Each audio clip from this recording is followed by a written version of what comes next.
Assalamualaikum warahmatullahi wabarakatuh. Sampurasun sahabat Ahmad Rodian Channel.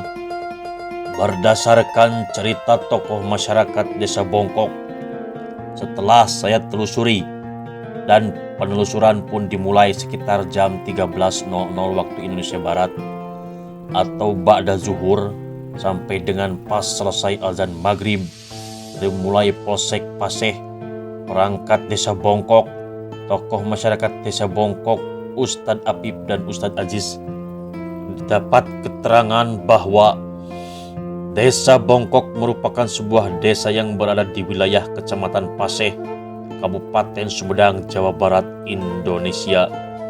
Lokasinya berada di sebelah utara wilayah kecamatan dan berbatasan langsung dengan Kecamatan Congeang. Jarak dengan kantor kecamatan sekitar kurang lebih 1,25 km. Nama Bongkok sendiri berasal dari nama sebuah mata air yang bernama Cibongkok. Dahulunya, di sekitar mata air tersebut terdapat sebuah pohon nangka. Pohon yang tumbuh di pinggir mata air tersebut condong atau bongkok dan menjulur ke atas mata air. Menurut keterangan, buah dari pohon nangka tersebut memiliki kekuatan gaib. Buah nangka tersebut tidak mempan dipotong atau dibelah dengan pisau atau golok sekalipun. Namun, setelah dibacakan doa-doa oleh Mbah Rambut Braja, seorang tokoh yang mempunyai ilmu mumpuni kala itu, akhirnya buah nangka tersebut dapat terpotong atau terbelah. Dan anehnya, setelah dipotong atau dibelah, buah nangka tersebut mengeluarkan atau mengalirkan darah segar. Singkat cerita, karena posisi pohon nangka tersebut bongkok atau condong ke mata air, maka masyarakat sepakat untuk menamai mata air ini dengan nama Cibongkok, dan desa tersebut pun dinamakan dengan Desa Bongkok. Namun sayang, situs pohon nangka tersebut sekarang sudah tidak ada lagi karena sudah tumbang, hilang dimakan zaman.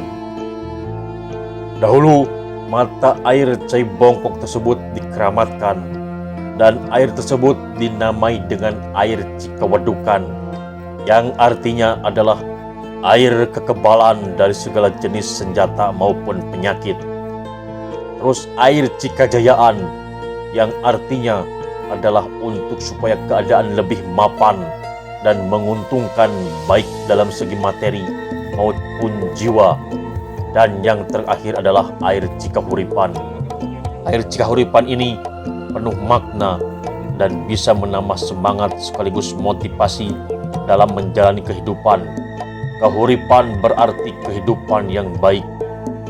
Di sekitar mata air tersebut juga terdapat astana atau makam keramat, yang diantaranya adalah makam Mbah Rembang, makam Mbah Lebe, makam Mbah Karmina, dan makam Buyut Syukur, yang antara lain tokoh tersebut adalah anak cucu keturunan dari Mbah Rambut Braja yang beranak pinak di Desa Bongkok.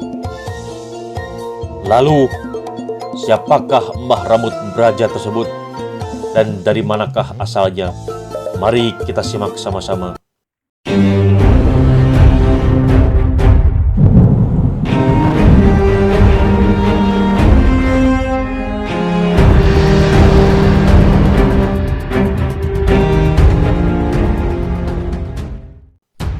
Pada suatu masa, saat tentara Mataram melakukan penyerangan, menyerang Belanda di Batavia, konon katanya tentara Mataram sempat singgah di Desa Bongkok sekarang dan tidak kembali lagi ke daerah asalnya.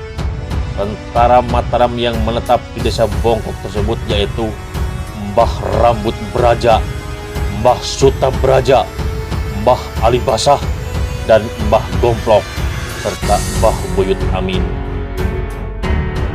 Mbah Rambut Braja tersebut sebagai pemimpinnya yang dituakan. Makamnya di Astana Karamat atau Dusun Biru atau Dusun Lembur Gede. Mbah Rambut Braja tersebut berputra Mbah Suta Braja yang bermakam di Astana Pasir Aki, Dusun Bakan Jati, Kaler, dan Mas Suta Braja tersebut berputra Buyut Amin dan melahirkan keturunan banyak di wilayah Desa Bongkok.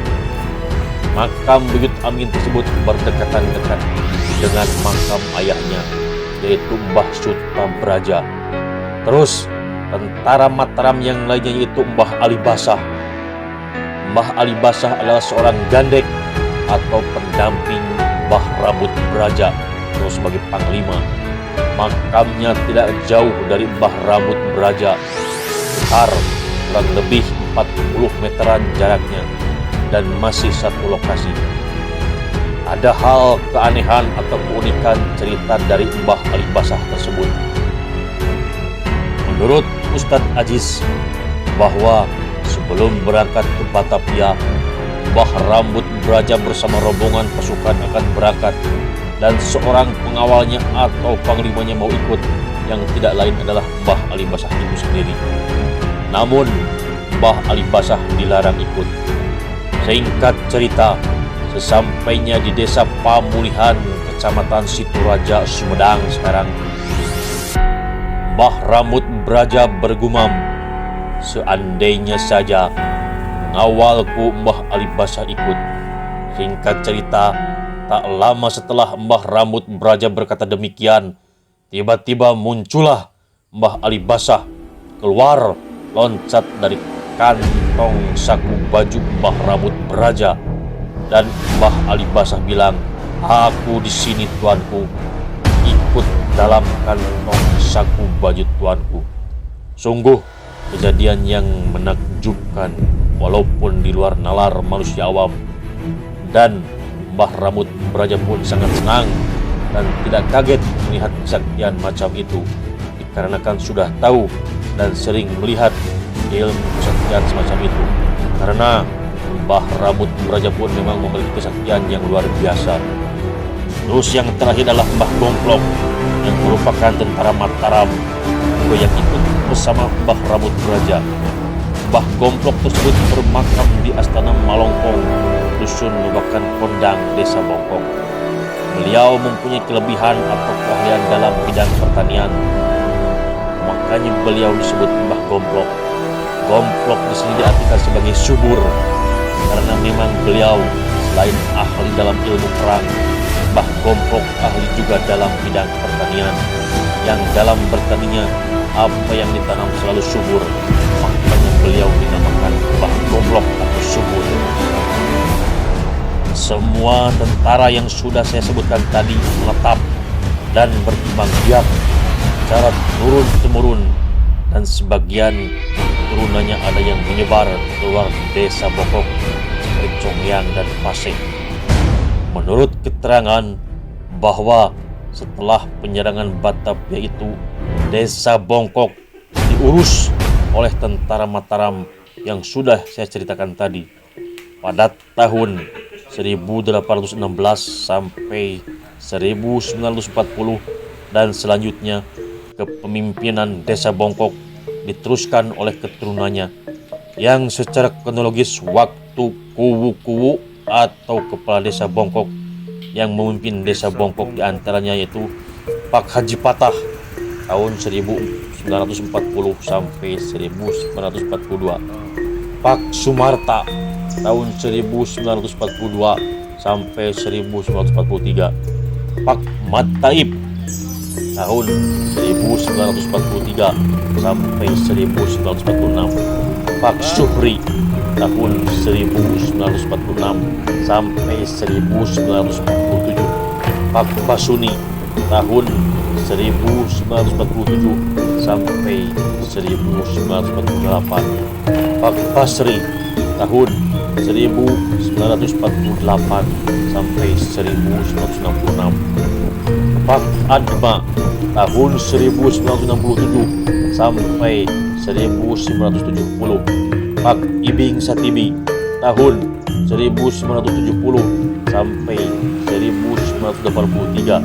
Pak Momo Sudarmo tahun 1983 sampai 1991. Pak Cahya Sunaria tahun 1992 sampai 1999. Pak Nut Muhtar tahun 2000 sampai 2006. Pak Ahmad Soleh SH tahun 2007 sampai 2013. Pak Nut Muhtar tahun 2013 sampai 2018. Dan yang sekarang menjabat sebagai Kepala Desa Bongkok adalah Pak Piki Zulfikar SPDI. Mohon maaf jika ada keterangan nama gelar dan jabatan yang salah. Berkaitan dengan mata pencaharian masyarakatnya, sebagian besar penduduk Desa Bongkok bergerak di bidang pertanian, baik pertanian lahan basah maupun lahan kering. Sebagian kecil lainnya bergerak di bidang industri, konstruksi, perdagangan, dan jasa, serta ada banyak juga yang bekerja atau berdinas di pemerintahan seperti TNI, polisi, dan PNS lainnya. Sektor pertanian menghasilkan produk utama padi yang dihasilkan lahan pesawahan yang sebagian besar merupakan sawah non-teknis. Salah satu produk pertanian lahan kering yang menjadi unggulan Desa Bongkok yaitu salak bongkok yang buahnya besar-besar dan manis, enak untuk dikonsumsi. Salak ini menjadi ciri khas Desa Bongkok yang pada tahun 2002 berhasil mengembangbiakan jenis salak bongkok yang dikawinkan dengan salak pondok. Salak ini dikenal dengan nama salak Selebong atau salak Sleman Bongkok.